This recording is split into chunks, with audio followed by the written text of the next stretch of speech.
Salut mes petits loulous. Bon, j'espère que vous allez bien. Le temps passe vite. On a plein de choses à faire, on a plein de choses à vivre et du coup, on n'a pas le temps de raconter tout ce qui se passe. En tout cas, moi, dans mes vidéos, voilà. Donc, je m'excuse un petit peu de mon absence, mais en même temps, voilà, j'ai déconnecté.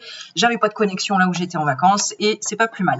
Bon, bref, je tenais en fait à faire cette petite vidéo, petite capsule rapide pour vous remercier pour tous vos courriers encore que j'ai reçus. Voilà, j'ai reçu plein de courriers. Donc merci aux personnes qui m'ont envoyé aussi des petits cadeaux. Hein. J'ai pas eu le temps, j'ai pas pris le temps. En plus j'ai tout rangé maintenant, donc je peux pas vous les montrer. Mais merci, j'ai reçu un collier, j'ai reçu la potion de Lily. Il y a déjà un petit moment et je voulais te remercier. Voilà, merci aussi à Sandrine de Taille où on avait reçu un carton pour les enfants. Enfin. Voilà, donc merci. C'est vrai que des fois, j'ai pas le temps en fait de faire des vidéos tout le temps pour montrer, pour vous remercier, mais vraiment merci infiniment. J'essaye à chaque fois de vous répondre par mail, etc. Mais voilà, je voudrais pas que vous soyez déçus de vous dire oh là là, je vais envoyer quelque chose, j'ai même pas eu de remerciement, etc. Donc j'essaye de le faire là maintenant en tout cas. Donc voilà, merci encore. Alors ensuite, je me suis lancée encore une fois comme ça, à dire tiens, allez, on y va, on fait une petite vidéo, parce qu'à chaque fois je réfléchis trop, je me dis je fais un thème, est-ce que je parle de tout ce que j'ai vécu, les synchronicités, de comment je vais, de ce qui se passe dans ma life. Je sais pas si ça vous intéresse ou pas. Bon, en tout cas, je vais faire une petite parenthèse juste par rapport à ma santé, parce que vous avez été très nombreux à me soutenir, à m'envoyer des prières, à m'envoyer plein de messages et plein d'amour. Donc, grande gratitude par rapport à ça. Merci parce que vous êtes ma lumière. C'est vous qui m'avez aidé vraiment à tenir le coup. Une semaine avant de partir en vacances, parce que je savais même pas si j'allais pouvoir partir en vacances ou pas, quand j'ai appris que je faisais un rejet du greffon, effectivement, il a fallu immédiatement qu'il m'hospitalise. Donc, ça a été assez violent comme annonce, entre guillemets, hein, un petit peu comme quand on m'a annoncé qu'on allait faire une échographie. Enfin, j'avais par exemple un rendez-vous pour faire une échographie pour mon fils, il y a 10 ans de ça déjà, 12 ans, 12 ans de ça, je me rappellerai toute ma vie. On m'a dit bon, asseyez-vous, finalement on va accoucher demain. Donc voilà, il faut savoir s'adapter aux surprises, aux imprévus, qui sont des belles surprises et parfois qui sont des moins bonnes surprises, mais c'est comme ça, il faut pouvoir s'adapter à ces nouvelles, comme apprendre aussi un deuil, parce que c'est aussi ce que j'ai appris pendant mes vacances. Voilà. Désolée, moi c'est tout de suite l'émotion, c'est voilà, j'y pense. Ce n'est pas quelqu'un de ma famille, c'est même pas quelqu'un que je connaissais en plus, quelque part, enfin je le connaissais indirectement, et voilà, donc je fais un gros bisou à Laurence, si vous la connaissez. Et ma Lolo, je sais que tu vas me regarder, donc je te fais un gros bisou. On va essayer de laisser passer ça. Bon voilà, donc c'est pas évident parce qu'en plus je pouvais pas être là, enfin j'étais pas là, j'aurais annulé mes vacances, elle m'a dit non. Donc c'est quand t'as l'impression de pas pouvoir être là pour la personne, c'est culpabilisant, mais voilà, j'étais tellement à bout de souffle par rapport à la semaine que j'ai vécue, où j'ai fait donc non pas 3 plasmaphéreses comme j'avais expliqué dans un petit short, mais 5 plasmaphéreses qui sont un peu comme des dialyses, mais où on change tous tes anticorps en fait pour éradiquer en fait l'anticorps qui attaque le greffon, sachant que j'avais beaucoup d'anticorps de fait quand tu as eu déjà 2 enfants, que tu as déjà eu une greffe, ton corps a déjà créé beaucoup d'anticorps, et donc forcément c'était un risque. En tout cas, les médecins avaient projeté ce risque. Ce qui s'est passé. Donc, je me dis peut-être que voilà, leur esprit était trop, trop convaincant. Et ils ont tous mis cette énergie de penser, peut-être, hein, en tout cas c'est une hypothèse, mais de se dire il y aura forcément un petit rejet parce qu'elle a déjà beaucoup d'anticorps. Bon, moi je ne voulais pas évidemment croire en cette théorie. Bon, c'est quand même ce qui s'est passé. Et ce qui est drôle quand même, c'est qu'en fait il n'y avait pas du tout il y avait rien pour dire ça dans les résultats. C'est-à-dire que tous mes résultats sanguins étaient bons, mais c'est lors de la biopsie, donc là où on va prélever un bout du rein pour observer au microscope si les cellules sont attaquées ou pas, et ça a révélé effectivement une attaque. Alors moi, j'avais ce symptôme, j'avais des symptômes où j'avais les jambes lourdes, j'avais les jambes qui gonflaient, etc. Je trouvais pas ça normal, mais les médecins me disaient non, bah mettez des bas de contention, etc. Alors que pour moi, c'était une souffrance et je sentais qu'il y avait quelque chose qui n'allait pas. Donc, toujours écouter son corps, toujours en parler aux médecins pour qu'ils puissent aussi ouvrir leur esprit et se dire bon, ok, on va peut-être la croire, peut-être qu'il y a quelque chose, peut-être qu'il faut aller chercher plus loin. Bon, en tout cas, de toute façon, cette biopsie était prévue puisque après une greffe, on fait toujours une biopsie 3 mois après. Donc voilà, et donc pendant une semaine, 5 plasmaphéreses, plus plein de perfusions, j'avais plus de veines, on n'arrivait plus à me piquer, ma fistule s'est bouchée. Donc la fistule, c'est dans le bras où on te crée une reliance entre l'artère et la veine pour qu'il y ait un débit plus fort, pour que quand tu te fais dialyser, tout le sang soit nettoyé en 3 heures et libérer en fait des toxines et de l'eau en surplus. Et bien pour la plasmaphérèse, ils voulaient se servir de la fistule, mais qui déjà était très abîmée, enfin très fatiguée déjà avant de me faire greffer. Donc ça a été une pluie de tristesse, de détresse, de fatigue.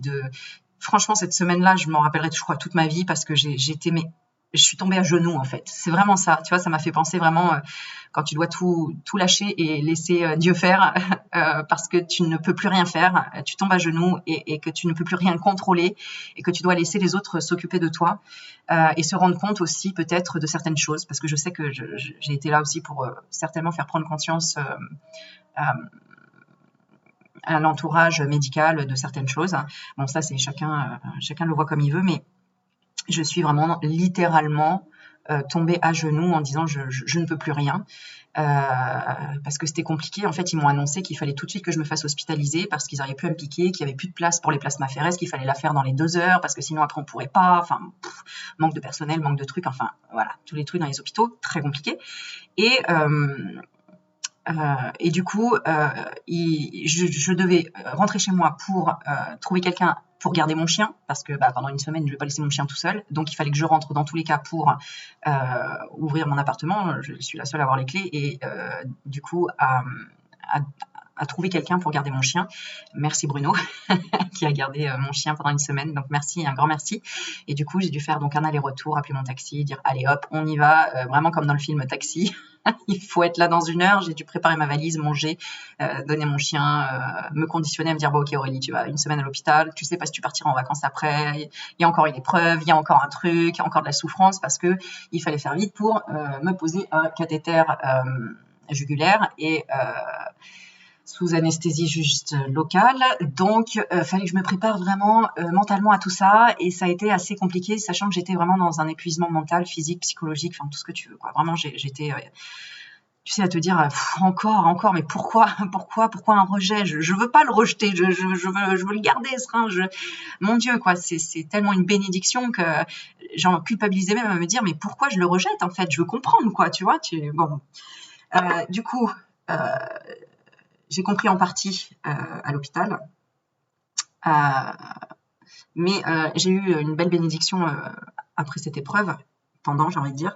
Pourquoi? Parce que tellement je souffrais que je n'en pouvais plus, je partais en hyperventilation, j'arrivais plus à gérer en fait la souffrance physique.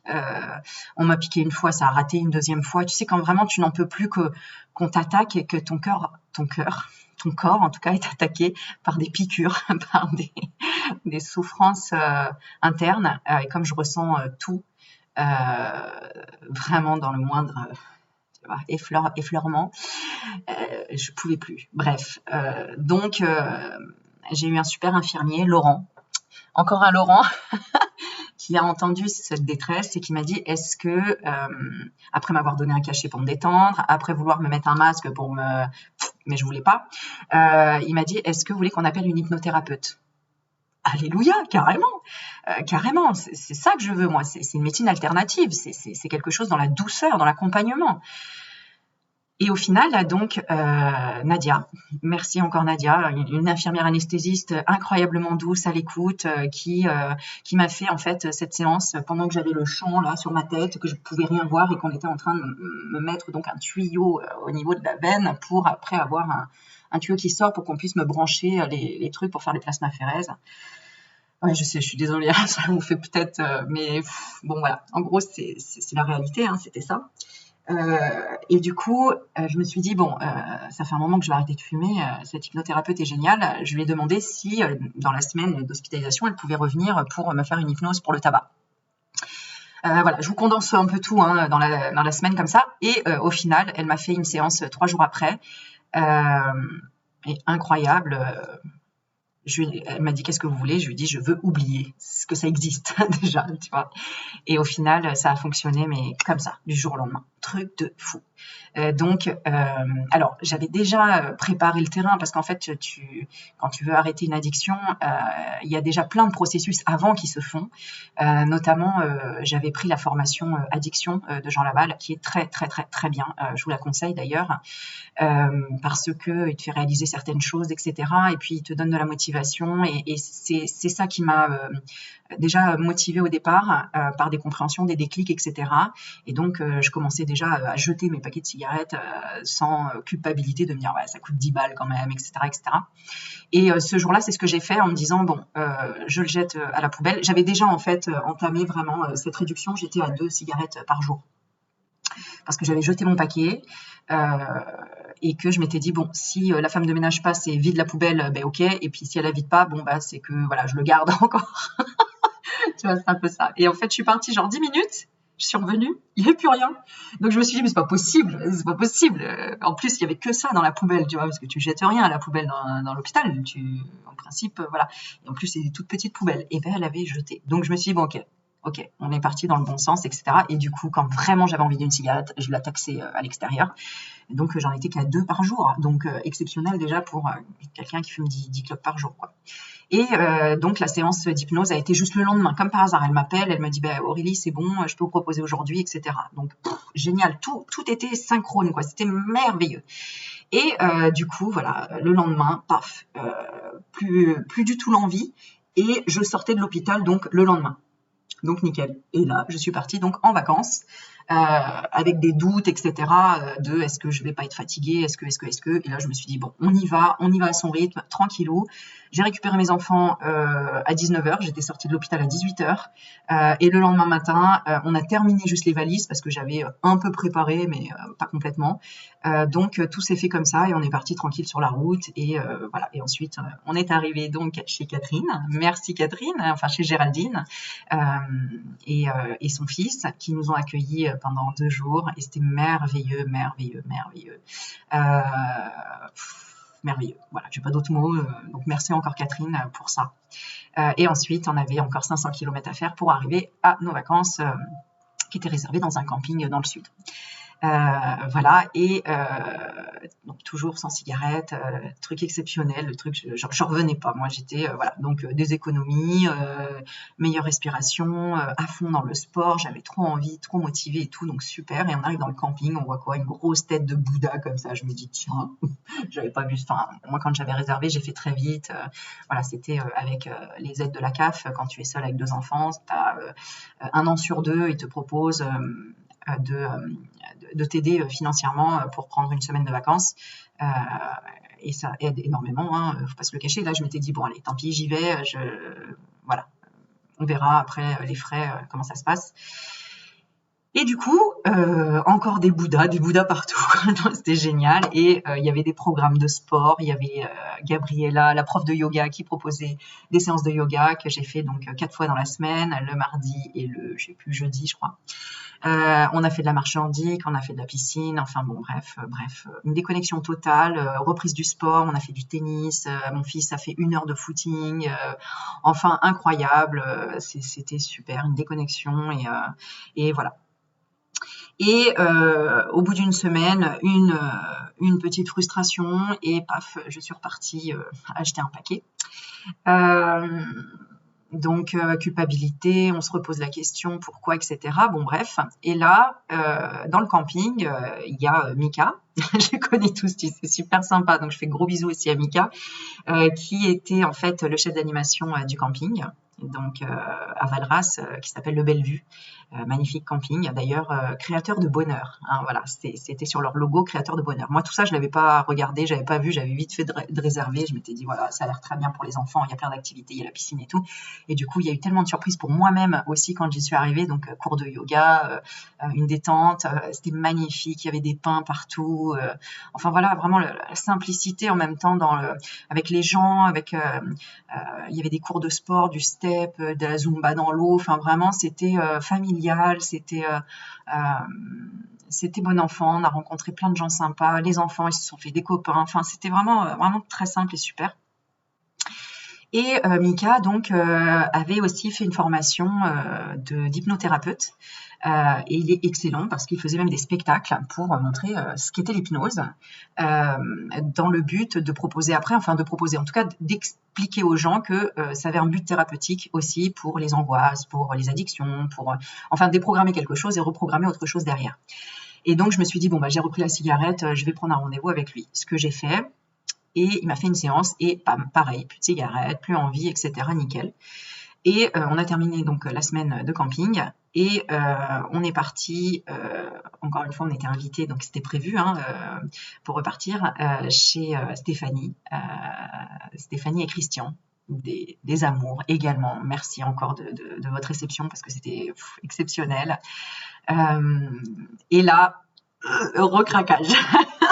Recraquage puisque tous les deux fumaient aussi et du coup je me suis retrouvée confrontée vraiment, contrairement au camping où j'étais seule avec mes enfants, donc j'étais pas confrontée à la tentation d'autres personnes qui fument. Et là, j'étais confrontée à ce côté programmé dans ma tête, la sociabilité, on échange, et du coup, on fume une clope, on se raconte les trucs et tout. Bon, voilà. Bon, c'est pas grave, j'accueille, j'accepte. Ça a toujours été programmé dans ma tête que c'était comme un plaisir ou s'évader, ou enfin, bon, bref. J'ai encore du travail à faire dessus, mais en tout cas, il y a eu plein de choses qui se sont enclenchées, qui m'ont montré que, waouh, pendant une semaine, quand j'ai pas eu de cigarette, c'était merveilleux, j'étais trop bien, j'avais qu'une envie, c'était faire du sport, etc. Et le dernier jour chez Stéphanie, on va dans une petite rivière super jolie pour se baigner, etc. Et le sol très glissant, les cailloux très très glissants. Je me suis rétamé la tronche 2 fois. Donc une fois où vraiment, je tombais dans l'eau, ok, on y reste. Et puis quand j'ai voulu me relever pour sortir, bam, et là je me suis tombée les 2 genoux comme ça et je me suis froissé vraiment un muscle du genou, ou les ligaments, je ne sais pas, mais en tout cas, le lendemain matin quand je me suis levée, et qu'on devait reprendre la route, donc 800 km, je pouvais à peine marcher. Et là, je me suis dit, waouh, comment on va faire si je reste bloquée dans le sud avec une voiture, les 2 enfants, le chien, et on va pas pouvoir se loger pendant 3 semaines, ça va pas être possible. Donc je me suis dit, allez, maintenant il faut que je trace la route, et c'est ce qu'on a fait. Alors que c'est vrai que j'aurais voulu faire une petite pause en arrêt, mais au final ça s'est très bien passé. Et voilà, on est rentré 11 heures de route, mais ça s'est bien passé. Et aujourd'hui, ça y est, commence à guérir mon petit genou, après avoir bien douillé quand même. Hein. Donc voilà. Au passage également, je suis allée rencontrer Félix, que peut-être vous connaissez, vous avez déjà vu dans les chats, etc. Donc une abonnée que je connais maintenant depuis très longtemps, qui nous a accueillis comme des rois. Merci encore Félix. Ou Sandrine Valenza, vous devez la connaître aussi. C'est Sandrine qui m'offre toujours des nouveaux jeux, et donc c'est grâce à elle que vous voyez à chaque fois des nouveaux jeux sur ma chaîne où je tire les cartes. Et je l'ai enfin rencontré, ma petite Sandrine. Elle est venue, et puis donc chez Félix, on s'est vu avec les enfants. Ça a été vraiment merveilleux. Elle m'a ramené plein de cadeaux, Félix, de Mexique, d'une amie mexicaine. Enfin bref, on a échangé, on a déjeuné ensemble, etc. Et j'ai embarqué Sandrine avec moi puisque je lui avais proposé de venir se reposer avec nous au camping. Et donc, elle est venue pendant 2 jours et ça a été super parce qu'elle a découvert le yoga. Je suis très heureuse de t'avoir fait découvrir le yoga, Sandrine, parce qu'elle n'osait pas. Et toi, si tu es là et que tu m'écoutes, c'est pareil, peu importe que tu sois en surpoids, que tu puisses pas bouger, que tu aies de l'arthrose, que tu penses ne pas être sportive, ça n'a rien à voir avec tout ça. Le yoga, tu peux le faire juste pour te détendre, pour te reconnecter à ton cœur, à ton corps, tu vois, mais à ton cœur finalement. Et Gabriella a été une personne merveilleuse, une yogi exceptionnelle, qui a d'ailleurs une petite boutique à Valras. N'hésitez pas, ça s'appelle Erio, E-R-Y-O. Et elle est très douce et elle a... je t'envoie plein d'amour, Gabriella, parce que tu es une personne extraordinaire. Et voilà, je pense très très fort à toi. Donc voilà, on a échangé aussi, plein de synchronicités, plein de choses extraordinaires. Et donc voilà, Sandrine a découvert le yoga qu'elle a fait avec nous. Les enfants aussi sont venus. Bon, ils connaissaient déjà, ils l'ont fait. Mais c'était super, c'était un moment très sympa. J'étais vraiment très très contente. Moi, j'y allais toute seule pour faire le yoga, mais quand mes enfants viennent avec moi, je suis contente parce que ça leur permet aussi de se détendre, de voir ce que c'est. Et je pense que c'est très jeune qu'il faut leur faire comprendre comment se concentrer, notamment sur sa respiration, pour ses émotions, savoir se détendre tout simplement et ne pas être tout le temps dans que ce soit la vie qui t'emmène tout le temps. Et bien non, à toi aussi de gérer comment dire, le flux de la vie, savoir le stopper des fois. Hein. Et si toi, tu es dans l'écran et que tu dis, ouais, moi, j'arrive pas à stopper le flux de la vie, je suis tout le temps en train de courir après les factures, après le téléphone, après on me demande ça. Bah, le yoga te permet en fait de te recentrer à ça et de choisir par toi-même comment tu veux que le temps agisse sur toi en fait. C'est un peu ça. Hein. Voilà, ça permet vraiment de calmer l'esprit, et si tu calmes l'esprit, bah, tu calmes ton environnement en même temps puisque tu attires ce que tu émanes. Donc c'est voilà. Bon, je pourrais en parler des heures parce que je trouve ça exceptionnel et pour moi c'est indispensable aujourd'hui. D'ailleurs, enfin je peux reprendre le yoga cette année, donc avec ma prof de yoga Erika qui est dans ma ville et qui aujourd'hui maintenant propose aussi pour les enfants, qui a un centre. Enfin bon, voilà, super évolution également pour elle, génial. Et voilà, ça fait un bien fou. Donc n'hésitez pas, peut-être que c'est encore un message pour toi ici, j'en sais rien, mais voilà. Donc je suis heureuse parce que j'ai rencontré des abonnés. Bon, je les appelle les abonnés, mais c'est des amis au jour d'aujourd'hui. Et aussi, quand même, une synchronicité de dingue, il faut que je la raconte. Mes enfants me disent à la piscine, maman, t'as vu, il y a un jacuzzi. J'ai dit, ah non, je pensais qu'ils me faisaient vraiment une blague. Et en fait, au fond de la piscine, ils m'amènent, ils me disent, bah regarde. Et c'est vrai qu'il y a plein de gens, je suis sûre, n'ont même pas vu qu'il y avait. Donc on va dans le jacuzzi. Et là, je me pose, je me dis, oh, c'est cool et tout. Et puis, donc un jacuzzi extérieur. Et donc là, j'entends, excusez-moi, oui, vous êtes au rayon magnétique? Et là, je me dis, non, c'est pas possible. Je suis au fin fond d'un camping dans le sud, dans un jacuzzi avec mes enfants. Et moi, très discrète, hein, parce que bon, voilà, bref. Et du coup, Anissa, Anissa, je te fais des gros bisous. Anissa qui me dit, Wally, je suis une de tes abonnées. On a pris une consultation encore il y a tant de temps. Enfin, voilà. Et elle me connaît depuis 2018 et incroyable. Je lui dis, mais comment tu m'as reconnue? Elle me dit, à ta voix. Et trop fort. Et donc, du coup, 2 jours après, elle me demande une consultation. Je me dis, bon, je suis en vacances, je le fais pas. Ouais. Elle a besoin, on y va. Et c'était un moment merveilleux aussi. Et on s'est pris dans les bras. Et voilà, extraordinaire. Donc, bon, voilà. Je voulais vous faire ce petit résumé, entre guillemets, pour vous raconter un petit peu les souffrances et puis derrière toutes ces bénédictions et toutes ces compréhensions. À l'hôpital, notamment aussi, j'ai compris que là, je travaille beaucoup sur la lignée paternelle, libérer le mot soumission. Voilà, je ne sais pas si ça peut t'aider de te donner un message, mais j'ai beaucoup pleuré, relâché, alors que je savais même pas que j'avais toute cette souffrance à l'intérieur en fait. Je savais même pas que c'est comme si j'étais pleine d'eau, mais c'est pas pour rien que j'avais les jambes gonflées et tout ça. J'étais pleine d'eau, donc pleine d'émotions, mais je savais pas à quoi c'était dû vraiment. Je comprenais pas. Et c'est vrai que j'ai pas beaucoup travaillé entre guillemets sur la lignée paternelle parce que je connais pas mon grand-père. Mon père a perdu son père, il avait 15 ans, que j'ai des liens rompus avec mon père. Voilà, donc la lignée paternelle, voilà, c'était. Et donc j'ai compris pas mal de choses. Et c'est ok. Et c'est ok. Voilà, et ça a été une semaine de repos aussi. C'est marrant, hein, ça a été une semaine de souffrance, mais en même temps de repos. Mais pour moi, de me dire, bon, ok, là, je suis en train de rejeter le rein, c'est que stop. Parce que j'avais repris encore les choses trop vite, trop. Voilà. Et là, je dis convalescence. Là, on se pose, on profite, on se remet sur pied à faire les choses qu'on veut faire depuis longtemps, c'est-à-dire arrêter de fumer, reprendre le sport, se prioriser, arrêter de prendre les attaques extérieures, notamment de ma famille, entre guillemets, enfin bref, vous comprendrez ou pas. Et de dire stop quoi. Moi les trucs toxiques vous les gardez, moi c'est bon quoi, je m'occupe de moi et voilà quoi. Je pense que je me le mérite, j'ai eu assez de souffrance, assez de choses difficiles, de greffes dans une vie à 40 ans, voilà quoi, et encore sans parler des autres choses quoi. Bon bref, il y a toujours pire, etc. Voilà. Voilà. Voilà, c'est tout ce que je voulais vous dire déjà par rapport à tout ça, vous faire un petit check-up de tout ça.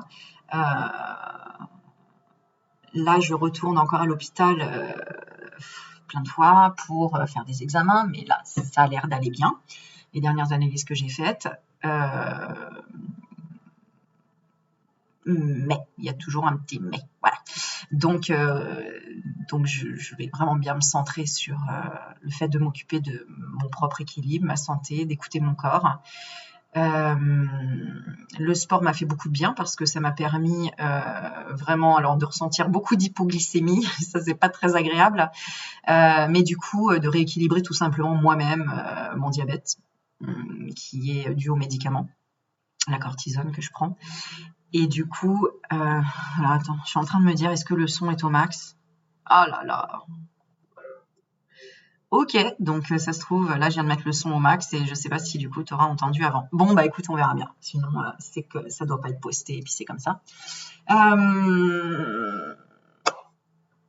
Voilà, donc, qu'est-ce que je voulais dire d'autre? Bah voilà, je crois que je vais arrêter là parce que je sais même pas si en plus je vais pouvoir poster la vidéo ou si tu vas entendre quelque chose. Allez, on va tirer une petite carte pour le mot de la fin par rapport à tout ça, parce que tout ce que je te raconte, ça, il y a peut-être des messages pour toi, il y en a certainement, des résonances, des choses comme ça, des prises de conscience, peut-être des déclics, je sais pas, leçons à en retirer ou pas. Alors, quel mot on pose là-dessus? Le bonheur. Oui, le bonheur. Alors, le bonheur, tu vois, on a la goutte d'eau.